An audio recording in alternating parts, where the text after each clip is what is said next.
Hello, and welcome to FlipsHair Magazine. I'm Brooke Pierce, and today we'll be talking to fashion designer Mr. Joe Garrett. Thank you for being here. Thank you. Okay, Mr. Garrett, we're gonna get to know you a little better before we start talking about your fashion line, Immortal Ink. That's okay? Yeah. Okay. So how old are you? I'm 24 Okay. What high school did you attend? at Kingsbury High School. Okay. What class are you from? 09. Oh, okay. All right. And at your high school, did they have any type of fashion department or anything like that? We had a VOTEC. Okay. Yeah, it was I took fashion and fabric. Okay. So, where did you grow up? Hyde Park, Tennessee. So tell me about growing up in Hyde Park, Tennessee. Typical neighborhood. It was actually one of the worst neighborhoods, like killing and shooting every day, right next to Hollywood. Okay. So living in a neighborhood like that, how did you end up in fashion? I just wanted to be different. Like I just wanted to see different clothes. Everybody was buying the same stuff, and I started making clothes for myself, and people wanted to buy it, so I just made a company. Okay. So Immortal Ink is the name of your brand. Yeah, it's my company. So how did you come up with that name? I actually had another name. It was Inks R Us, and the trademark company was like I couldn't do it because it was similar to Toys R Us and they sell clothes. So I wanted something like godly, and I just looked up the word God, and like it was like a bunch of words together, and I just saw Immortal sitting there by itself, and I was just like Immortal Ink. Okay. Well, that's fancy. It sounds very powerful, strong. It's a meaning behind it. Like I'm actually the second, and Immortal Ink has the initials. They're I and I, and I'm actually like the Roman number 2. I'm not like the second. I'm Roman number 2. Okay. Yeah. Oh, that's creative. I knew it had to be some deeper meaning to it.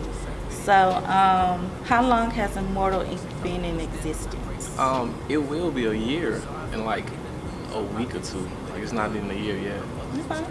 So that's good. You've Yeah. already put out a lot of stuff. Yeah. So, if you could describe your brand in one word, what would you call it? Man, it's like I just call it Moses. Like Moses was to me Moses was a god. Like Moses was a god. Like I wouldn't want to be Jesus. I'd rather be Moses. Why? Because Moses went through a lot. Like God was just like that guy. Moses like became that guy. So God didn't go do nothing? Man, he did. It was like he put Moses through so much. Like God was just like the typical human. Like he get punished, he got beat, he was like the kid to get beat up by the bully. But Moses was like the guy that grew up, and like God was like, I'm gonna put you through what I went through. Like yeah. Okay. Well, that's interesting. Wasn't expecting it.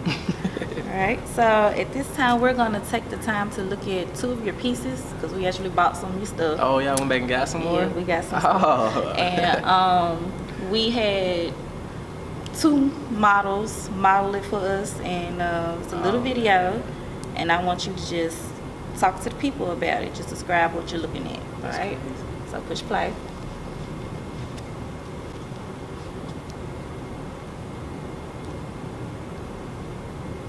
Basically, I call that it's my house niggas designs, like the NEGUS, like the old school, the house niggas, like they was the ones that's inside the house. A lot of people don't know. If you go back to history, the ones that was in the house, they wore like long quilts, t-shirts, and it was like with good cotton.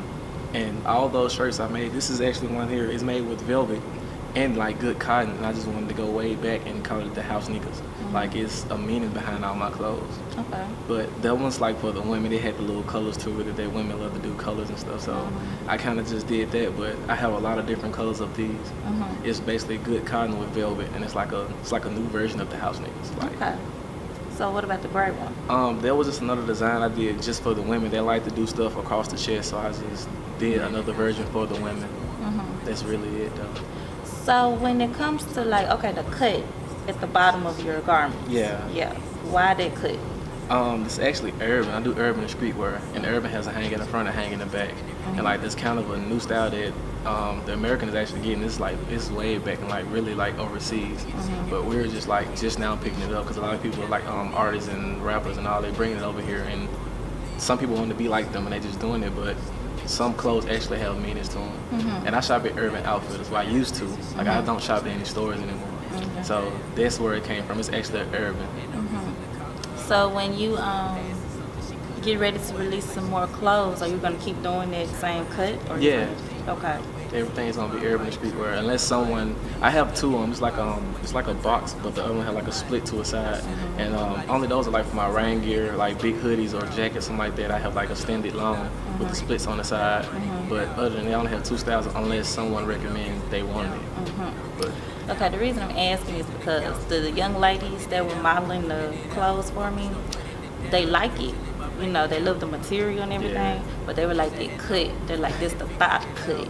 Like, this way. I'm serious. That's what everybody thinks. So I was like, well, I'll ask them if you, because they were wondering the same thing, but they were like, they couldn't buy it. They wouldn't buy it because of that particular yeah, that's way why I that it changed was it right cut. there. A lot of people don't want, like, a lot of people are like, well, it's cute, but I don't like this. That's why I ask a lot of people, what do they think? And they tell me, well, you the designer, design it. I'm like, well, I mean, you guys wearing it. Right. So you guys tell me what you want, but I changed it up a little bit. Like, I had one of them was like, it was like a t-shirt in the front and hanging in the back.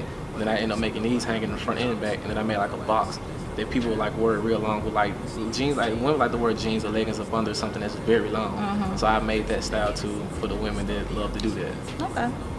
Okay, so I'm very proud of you, okay, because I'm very happy to see young men of color, especially in Memphis, you know, taking pride in their work and striving for entrepreneurship. And but my question to you and every other business owner in Memphis is, what are you doing to invest into the community that you're profiting off of? Man, once I get back, I mean, for one, I would drop the prices. Like, that's where basically our kill rates come from. People stealing or killing for things they don't have or can't afford. But I mean, I actually want to like give back, like go back to the high schools, probably give uniforms to like the sports teams, or I mean, do something. But right now, I don't know. But I mean, I want to give back. I want to go back to my old neighborhood, but it's like literally nothing here to basically give back to because it's nothing to give back to. But I mean, once I get there, I'll have figured something out to give back Okay. besides knowledge. So what's the, like, other than your school, like, what do you, like, you live here too, you're not just a Yeah. business owner here, so what do you want to see the city do as a citizen and as a business owner? I mean, everybody just be original, like, support everybody. I mean, it doesn't matter what it is. People's out here selling shoes. I mean, people actually design different shoes. I mean, support it, but I mean, some things can't be supported because, I mean, they don't know how, or teach them how to support themselves. I mean, that's how I became alone, supported myself. Some people, like, no one really talked down about me, but it was a simple fact that no one supported me. Like, what I mean by that is help me out.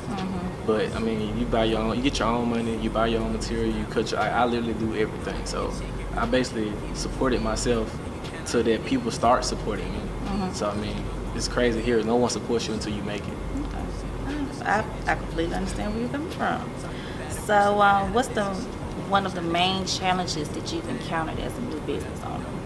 Man, dealing with people that want something and never paying for it. So I tell everybody I can't touch nothing until I get money. Like, I tell everybody I'm not the greatest man, but that's just my respect. Like, I'm not gonna touch nothing until I get some money or do down payment. Like, at least do a down payment. I won't just like give me all your money, then I take your payment. But yeah, but there's a lot of people out here that's asking for something and don't want to pay for it. So as an artist, because this is an art, Yeah.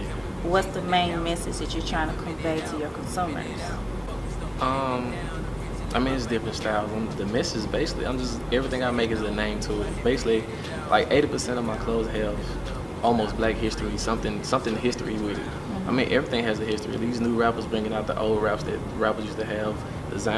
New designers are taking old designs and making them new styles. I mean, we just redoing it, but it's like really, it's a small message. It's not really big about protesting. It's just, we're doing this. Okay. So why should people buy your clothes?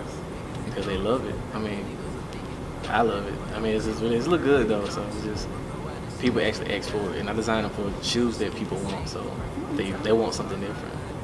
Okay, you did release something for New Jordans, and Yeah. okay, all right, that's your hustle.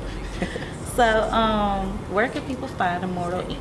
Off my Instagram, basically black_cholo or Summit. It's a store in the Oakwood Mall that actually have some of my pieces. Or I mean, my fan page on Facebook, Immortal Ink. I have 2 pages.